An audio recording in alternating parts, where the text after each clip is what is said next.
빌립보서 2장 12절에서 13절 말씀을 제가 봉독해 드리겠습니다. 그러므로 나의 사랑하는 자들아, 너희가 나 있을 때뿐 아니라 더욱 지금 나 없을 때에도 항상 복종하여 두렵고 떨림으로 너희 구원을 이루라. 너희 안에서 행하시는 이는 하나님이시니 자기의 기쁘신 뜻을 위하여 너희에게 소원을 두고 행하게 하시나니.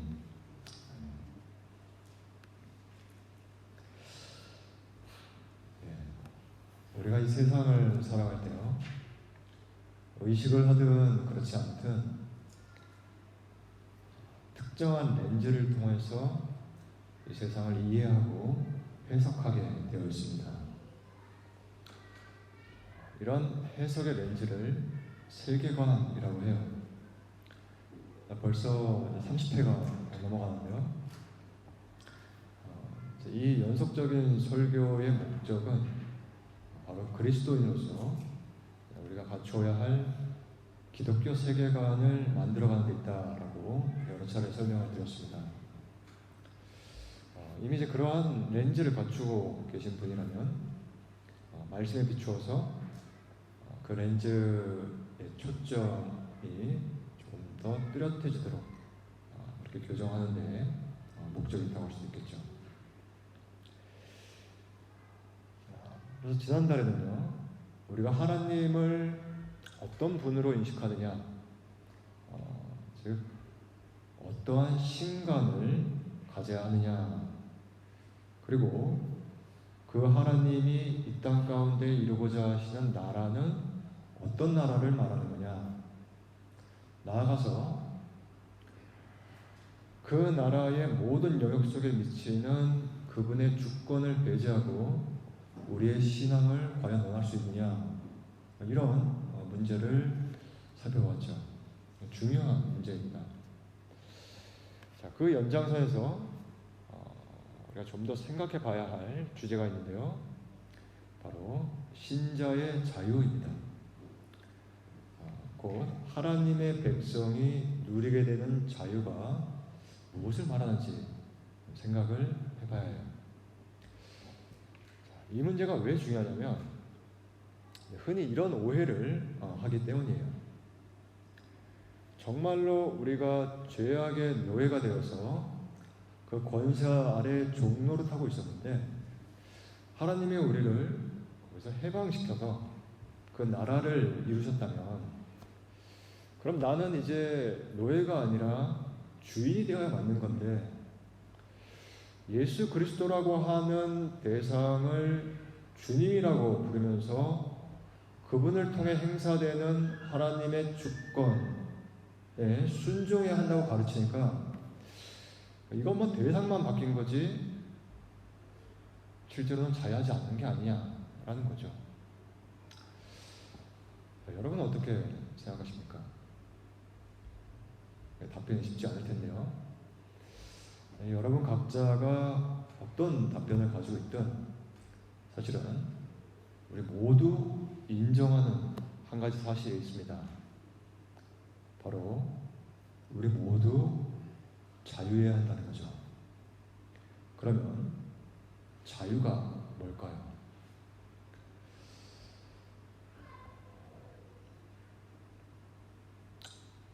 여러분, 자유, 우리는 일반적으로 모르겠어요. 한국에서 이제 형제들이 군대를 가잖아요. 그러면은 내가 평상시에 누리던 그 자유가 뭔지를 이제 그때 몸으로 느끼죠. 하지만 일반적으로 우리가 살아가는 이 사회 속에서 우리는 실제로 그 자유의 가치를 깊이 생각하며 살아가지 않는 경우가 많죠.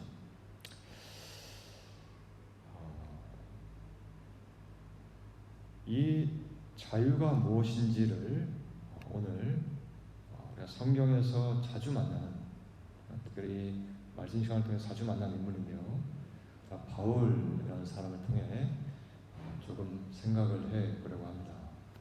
자, 우리가 알다시피요, 이 바울이라는 사람이 그리스도인이 되고 나서 전심전력한 일은 바로 예수 그리스도의 복음을 전하며 교회를 세운 일이죠. 특히 이제 유대인이 아닌 이방인이 살고 있는 지역에서 이 복음을 전하면서 선교 사역을 했습니다. 많은 지역들을 돌아다녔어요. 자, 교회를 세우고요. 여러 지역을 돌아봐야 하니까 바울은 매우 전략적으로 선교의 동선을 계획하고요.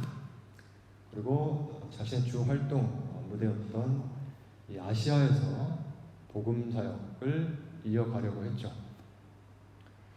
자, 그런데 어떻게 되죠? 잘 알려진 유명한 장면인데요. 가는 데마다 성령께서 그를 박으십니다. 일을 트세요. 계획한 대로 안 풀리게 하세요.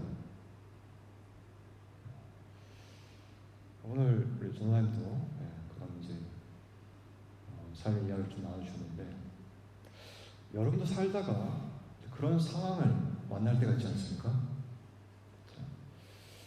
제가 꽤 오래전 일인데 이런 노트를 남겨둔 적이 있습니다. 동일한 상황이 반복적으로 주어질 때는 그 상황을 통제하는 주권을 분명히 인식하자. 왜 그랬냐면, 이 당시의 구체적인 정황을 말씀드릴 수 없지만 양상이 이랬어요. 그러니까 당시로서는 너무나 합리적인 판단에 근거한 계획인데, 이상하게도 그 계획을 무산시키는, 그러니까 그 계획이 막히는 상황이 반복적으로 연출되는 거예요. 더 강하게 말하면은 정말 가는 데마다 일을 트셨습니다. 자, 이럴 때는요, 그만큼 뭐를 더 분명히 인식해야 한다고요? 그런 상황을 통제하고 있는, 그러니까 컨트롤하고 있는 주권을 분명히 인식해야 한다는 거예요. 그러니까 바울도 처음엔 그 사실을 깨닫지를 못했어요. 그래서 계속 자신의 계획을 몇 차례 고집하다가 결국 한밤중에 어떤 환상을 보고서야 내가 계획했던 이 방향이 아니라 저 방향으로 가라고 하시는구나 라고 깨닫게 됩니다. 마게도냐, 바로 유럽 지방이죠. 그렇게 해서 마게도냐 지방으로 건너가 만난 첫 번째 도시가 빌립보예요. 성경은 이 빌립보를 이렇게 소개합니다. 이는 마게도냐 지방의 첫 성이요 또 로마의 식민지라. 그러니까 이제 이 도시에 가서 바울이 복음을 전해서 세워지게 될 교회는 역사상 그가 유럽에 최초로 세우는 교회가 되는 거죠. 자, 그런데요, 생각해 봅시다. 우리는 흔히 이렇게 기대를 해요. 주님이 오라고 하시는 대로 순종해서 발길을 뗐으니까 이제는 순풍에 돛다는 듯이 모든 일이 순조롭게 진행되겠구나. 그런데 바울은 빌립보로 건너가 얼마 지나지 않아 귀신 들린 한 여종을 만납니다. 그것도 기도하러 가다가 그런 사람을 만나게 돼요. 아마도 이 여정을 부리고 있던 사람들은 이 여정을 통해서 돈벌이를 했던 것 같아요. 그러니까 지금도 보면은 점을 잘 친다고 하는 소문난 사람이 있으면 그 복채라고 하죠. 엄청난 돈을 갖다 주면서 기륭 화복을 물으러 다니잖아요, 사람들이. 그러니까 이 여정을 사로잡고 있던 이 귀신이 그런 점에서 아주 용하기로 소문난 그런 귀신이었던 것 같아요.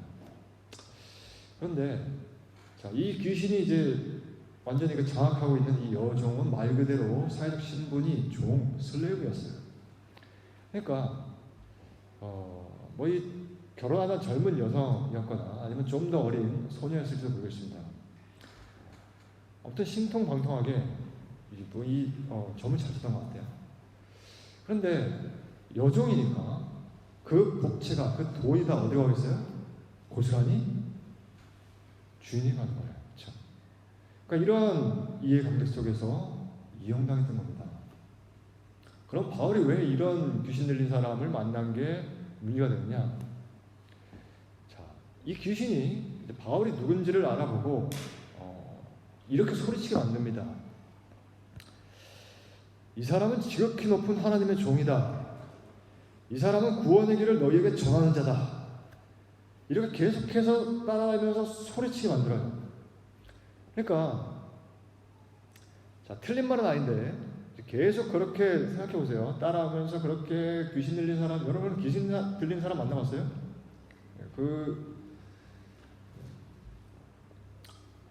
목소리만 들어도 그죠? 여러분 지금 정상이 아니구나. 무엇인가 홀린 귀신 들린 사람. 뭐 여러분은 혹 무슨 TV에서라도 이렇게 굳히는 이 구판이 벌어지는 거예요. 귀신 들린 사람이잖아요, 그죠? 네. 근데 일반적으로 보입니까? 뭔가 느껴지죠, 그죠? 어떤 영이 역사하고 있는. 그러니까 이 바울을 알아보고 이제 그렇게 계속 따라해요. 그러니까 얼마나 괴롭겠어요. 너무 이제 고통스러워서 바울이 명해서 귀신을 나가게 합니다. 그러니까 귀신이 빠져나왔어요. 자, 그 결과 여기서 중요한 건 어떻게 됐을까요? 그 여정으로 돈벌이 해야 하는 사람들이 화가 나겠죠. 그렇죠? 왜요? 점을 치게 만들고 돈벌이 해야 되는데 그게 안 되잖아요. 그러니까 이 바울과 함께 이제 동역하던 실라라고 하는 사람을 함께 붙들어가지고 끌고 가서는 사람들 격동시켜서 고발하게 만듭니다. 그 결과 바울은 옷이 벗겨지고 매를 맞은 후에 감옥에 갇히게 돼요. 주님이 오라고 하셔서 왔다고 생각했는데 이러한 일이 기다리고 있습니다.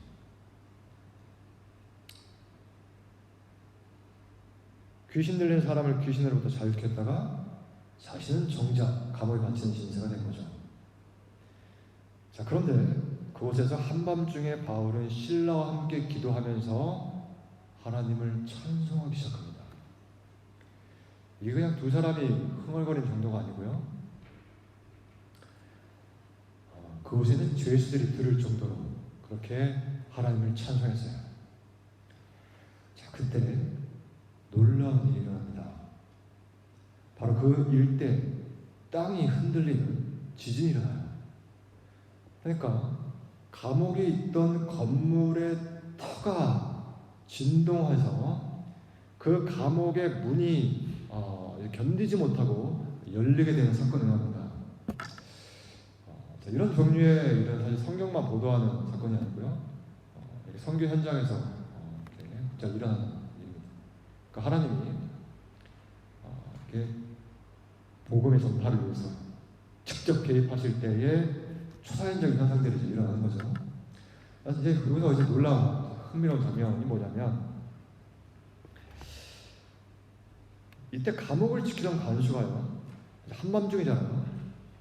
그러니까 졸다가 깜짝 놀라서 깼는데 보니까 감옥문이 열려 있는 거예요. 그래서 죄수들이 도망친 줄 알고 야, 이제 큰일 났다. 스스로 칼을 빼서 목숨을 끊으려 합니다. 바로 이제 그 장면을 바울이 목격하죠.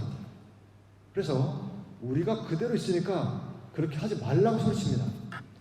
근데 여기서 더 놀라운 장면은 이 간수가 그 순간 바울과 실라 앞에 달려가서 엎드려서는 이렇게 묻습니다. 선생들이여, 내가 어떻게 하여야 구원을 얻으리까? 그러자 바울이 답합니다. 이르되 주 예수를 믿으라.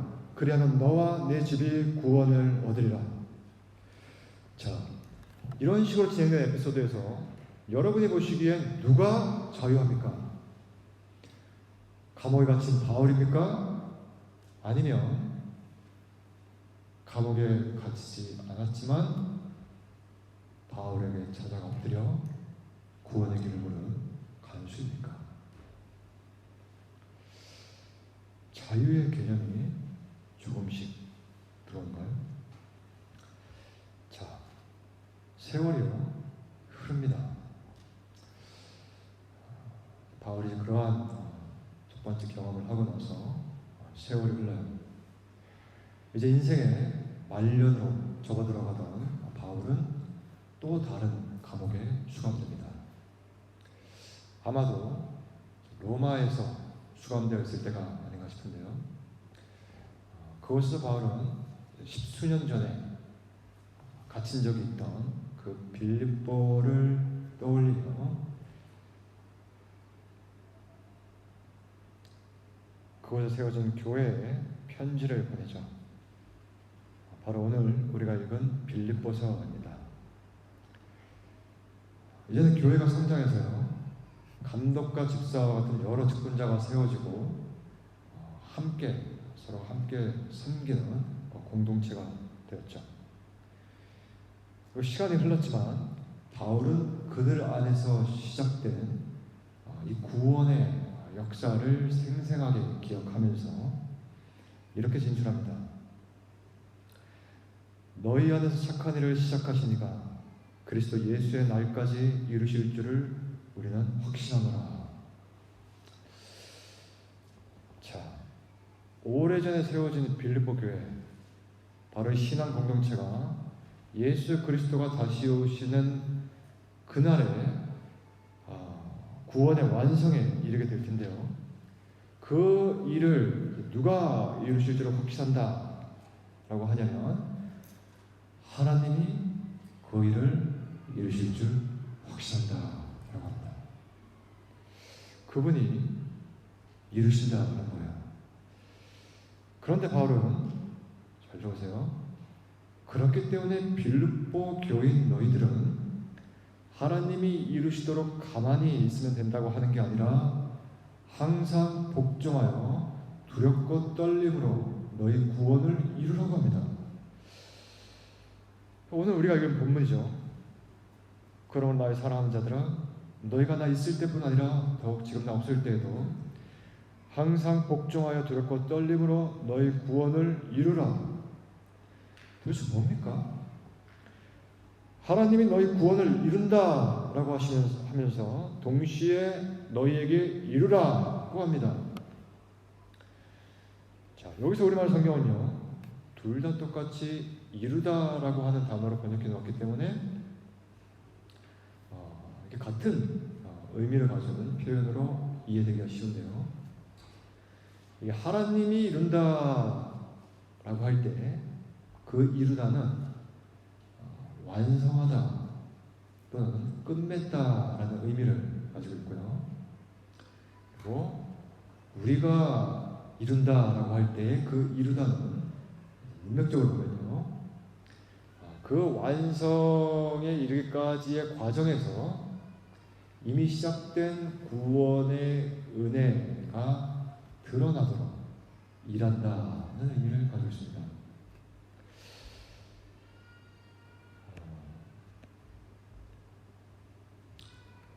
자, 보세요. 우리 안에서 착한 일을 시작하시니가 그리스도 예수의 날까지 이룬다고 하죠. 그러니까 그리스도 예수의 날이라는 것은 예수님이 다시 오시는 그 역사의 마지막 날을 말해요. 자, 그러면 그날까지 하나님이 이루신다라고 먼저 이렇게 고백을 했어요. 그렇죠? 확신한다라고 했는데 편집을 읽다 보니까 너희가 두렵고 떨림으로 그 구원을 이뤄야 한다라고 해요. 그럼 도대체 구원을 이루는 우리의 이 여정에서 그분은 도대체 뭘 하면서 그것을 이루신다는 거냐? 자, 이 답변이 바로 이어지는 구절입니다. 우리가 읽었는데요. 너희 안에서 행하시는 하나님이시니, 자, 구원을 이루는 우리 안에서 행하시는 이가 있다는 거예요. 근데 뭘 행하시냐? 자기의 기쁘신 뜻을 위하여 너희에게 소원을 두고 행하게 하시나니. 자, 제가 우리 아이에게 한 번씩 이제 하는 말이 있어요. 네가 하고 싶은 일과 해야 할 일이 있을 때는 해야 할 일을 먼저 해라. 그렇지 않으면 하고 싶은 일도 할 수 없게 된다. 그러니까 네가 해야 할 일을 하지 않고 하고 싶은 일만 하면 결국에는 해야 할 일을 하지 않았기 때문에 하고 싶은 일도 할 수 없게 된다. 그러니까 네가 해야 할 일을 먼저 하면 네가 하고 싶은 일도 할 수 있게 된다. 자, 이해하셨어요? 자, 그러니까 이 아이가요, 마음이 성숙하게 무르익어서 부모로서 전달해주고 싶은 이 삶의 어떤 지혜를 정말 체화하고 있다면 더 이상 이런 말을 할 필요가 없겠죠. 여러분, 복음의 목적은요, 우리가 해야 할 일이 우리가 하고 싶은 일이 되는 겁니다. 다시 말하면 하나님이 우리에게 원하시는 일이 곧 우리가 하고 싶은 일이 되는 거예요. 그러면 끝나는 거예요. 자, 여러분, 학생이 하고 싶은 일이 공부가 되면 끝이에요. 그럼 된 겁니다. 이게 교사가 추구해야 할 목표죠. 자, 그렇게 되면요, 이 학생은 자유해집니다. 무슨 말이냐? 공부가 더 이상 마지못해 하는 속박이 아니에요. 그러니까 애써서 하지 않으면 안 되는 율법 조항이 아닙니다. 그러니까 엄마의 시선을 의식하면 열심히 한 척하다가 그렇지 않으면 만화책이나 보게 되는, 행위만 구속하고 의지는 바꾸지 못하는 책무가 아니에요. 왜죠? 이 학생에게는 공부가 하고 싶은 일이 되었으니까요. 그래서 공부의 기쁨을 압니다. 이게 복음이 우리에게 가져다주는 은혜죠. 그래서 어떻게 됩니까? 자유해지는 겁니다. 왜냐? 하나님이 우리의 마음을 바꾸셨기 때문이에요. 곧 새로운 의지를 주셨기 때문입니다. 너희 안에서 행하시는 하나님이시니 자기의 기쁘신 뜻을 위하여 너희에게 소원을 두고 행하게 하시나니. 자, 이 구절을 조금 더 상세하게 해설해 드릴게요. 여기서 자기의 기쁘신 뜻을 위하여라고 조금 까다롭게 경계하는데 좀 복잡한 표현인데요.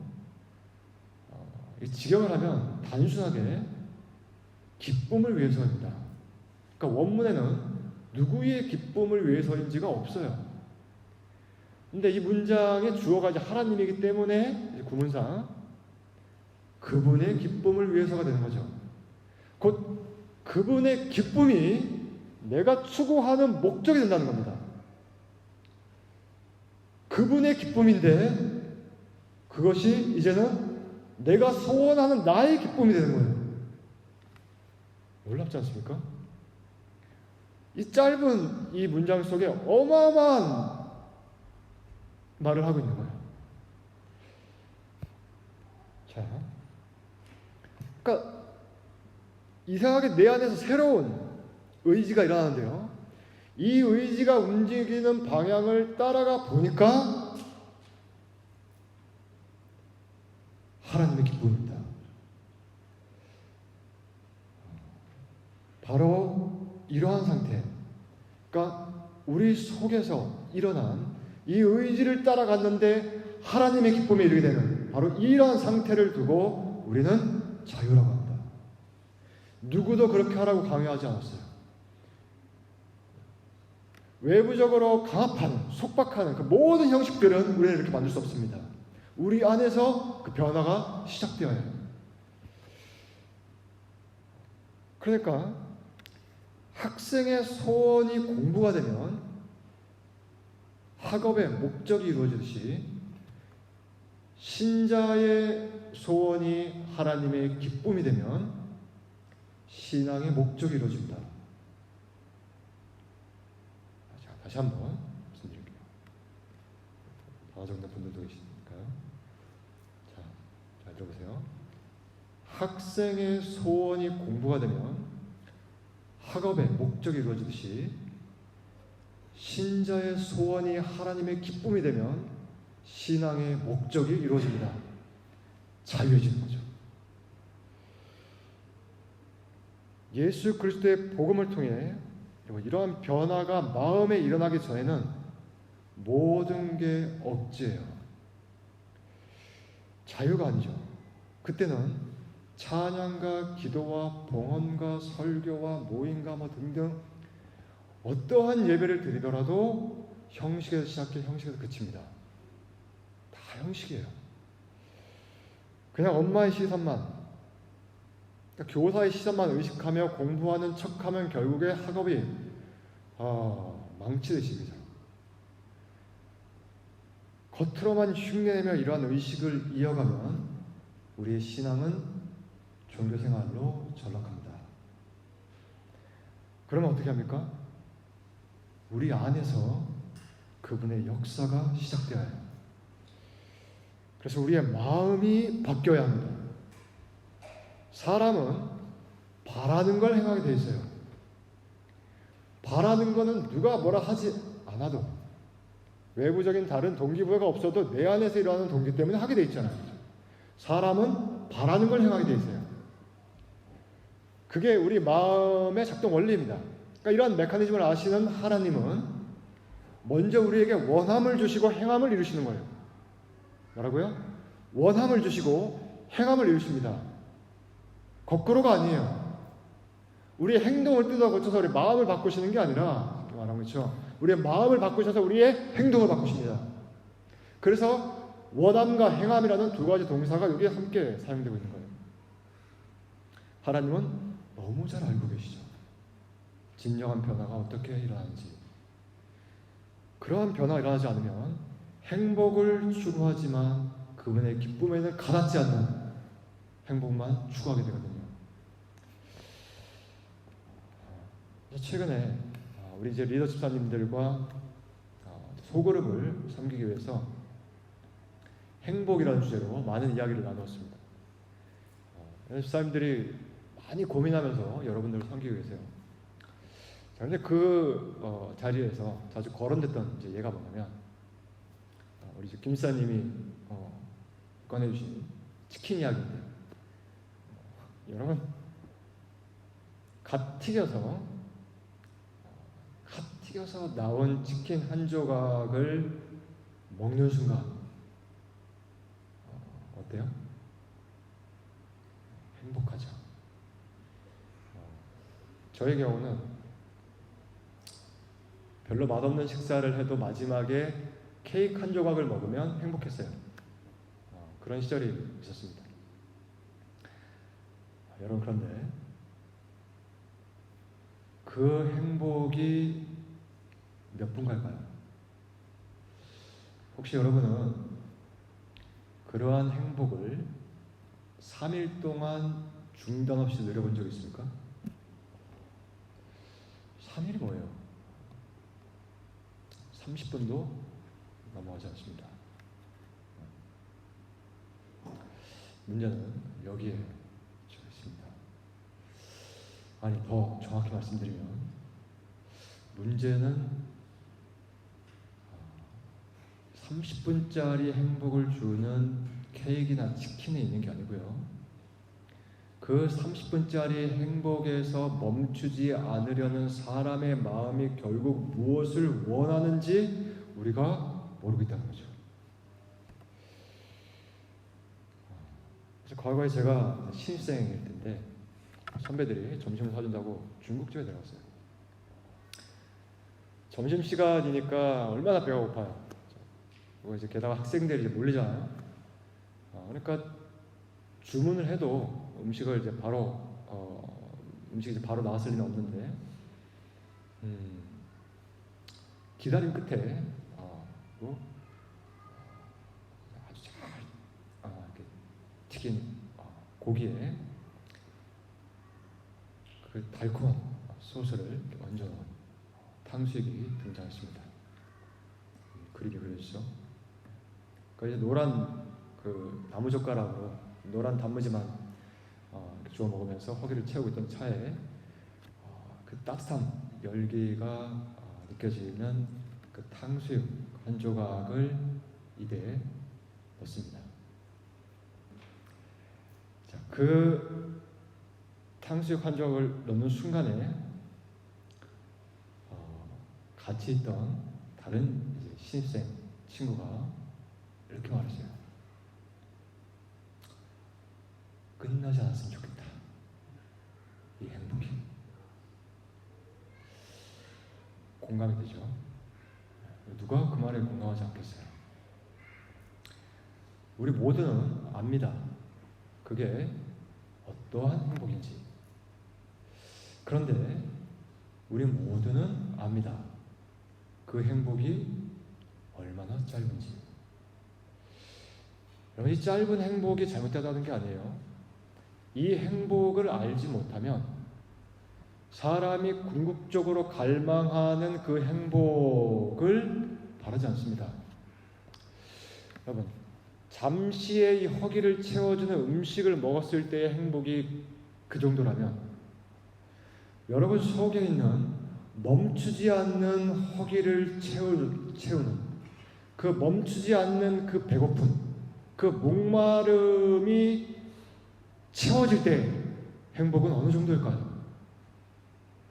다시 말해, 여러분 속에 있는 그 무한한 갈망을 채울 수 있는 무한한 존재가 실지한다면 과연 그 존재로부터 누릴 수 있는 행복은 어느 정도일까요?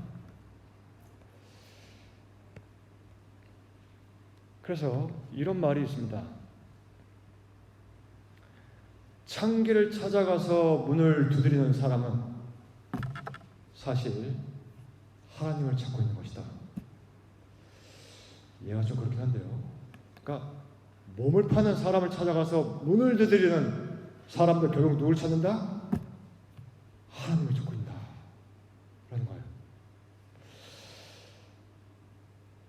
세상의 사람들은 자신이 정작 뭘 찾고 있는지도 모른 채 끊임없이 문을 두드립니다. 누구는 재산의 문을, 누구는 명예의 문을, 누구는 권력의 문을, 또 누구는 쾌락의 문을 두드려요.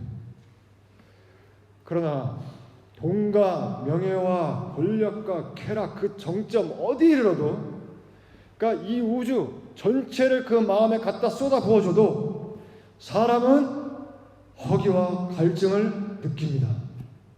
여전히 배가 고프다고, 여전히 목마르다고 해요.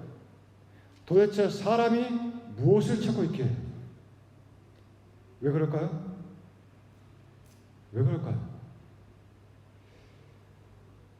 여러분은 이 우주보다 크신 그 무한하신 하나님으로만 만족할 수 있는 그분의 형상이 되옵니다. 인간의 위대함이 여기에 있어요. 그러니까 무엇인가를 끊임없이 갈망할 수 있는 유일한 존재가 사람이에요. 그러니까 문제는 이 욕망이 끝이 없다는 게 아니고 바로 그 무한한 허기를, 그 갈증을 무한하신 그분이 아니라 유한한 모조품으로 채우려고 그렇게 열심히 살아간다는 거죠. 거기에는 자유가 없습니다. 여러분, 거기에는 자유가 없습니다. 그 무한한 욕망을 채우기 위해서 끊임없이 무엇인가를 갖다 바쳐야 하는 예속과 종노릇만 있을 뿐이에요. 거기에는 자유가 없습니다.